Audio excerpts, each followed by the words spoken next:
আসসালামু আলাইকুম। ইয়া ইউহান্নাস। বাংলাদেশে বড় একটি সিন্ডিকেট হচ্ছে যেটা এক্সপোর্ট ইম্পোর্ট যে করে। কিছু সংখ্যক লোক ব্যতীত আর বাকি যে বাংলাদেশের কোটি কোটি লোক আছে তারা এক্সপোর্ট ইম্পোর্ট করতে পারে না। এক্সপোর্ট ইম্পোর্ট লাইসেন্সটা বাংলাদেশ একটা লটারির মতন। এটা কিছু সংখ্যক লোক পায়, এই সিন্ডিকেটের জন্য এই জিনিসগুলি পায় না। বর্তমান অন্তর্বর্তী সরকার কাছে আমার একটা অনুরোধ, এক্সপোর্ট অ্যান্ড ইম্পোর্ট লাইসেন্সগুলি আছে সেগুলি ফ্রি করে দেওয়া উচিত। আর লাইসেন্স যে করতে চায় তাকে করতে দেওয়া হোক। আমরা প্রবাসে ১.৫ কোটি ২ কোটি লোক থাকি। দেখা যায় বা অনেকে এক্সপোর্ট ইম্পোর্ট লাইসেন্স করে বিদেশে বাংলাদেশি মাল বিদেশে এবং বিদেশি মাল বাংলাদেশে নেওয়ার জন্য অনেকে চেষ্টা করতেছে, কিন্তু এই এক্সপোর্ট ইম্পোর্ট লাইসেন্সটা বাংলাদেশে করতে অনেক ডিফিকাল্ট। এই সিন্ডিকেটের জন্য এটা ডিফিকাল্ট হয়ে গেছে। এই এক্সপোর্ট ইম্পোর্ট লাইসেন্স ফ্রি করে দিতে যে চায় সে করব।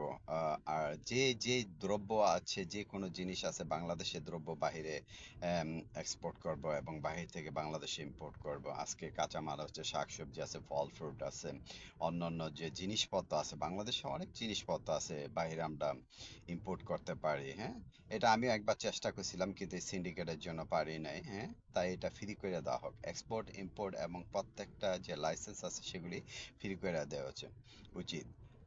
তাহলে এই সিন্ডিকেটটা ভাঙা যাবে। এটা খুব দূরত্ব আজকে থেকেই ঘোষণা করা উচিত যে এক্সপোর্ট ইম্পোর্ট লাইসেন্স যে করতে চায় পৃথিবীর যে কোনো দেশ থেকে। আজকে যে খাদ্যদ্রব্য আছে, খাদ্যদ্রব্য পৃথিবীর অন্যান্য দেশে দেখা যায় অনেক কিছু সস্তা আছে, সেগুলি দূরত্ব ইম্পোর্ট করব বাংলাদেশে। আর খাদ্যটা যখন পোর্টে আসবো, একেবারে সেম ডে যখন পোর্টে আসবো ওই দিন সেটা রিলিজ করে দিয়ে দেবো, বিশেষ করে খাদ্যর যে কন্টেইনার আছে সেগুলি। তাহলে খাদ্যের ঘাটতিটা কিছুটা সমস্যা সমাধান করা যাবে। খাদ্যের প্রয়োজন এখন বাংলাদেশে। এটা করলে বেটার হয়। এক্সপোর্ট ইম্পোর্ট লাইসেন্স ফ্রি করে দেওয়া হবে, কোনো সিন্ডিকেট না। এই সিন্ডিকেট কমপ্লিটলি বাংলাদেশ থেকে ডিস্ট্রয় করে দিতে হবে। এটা most important. Please two that's.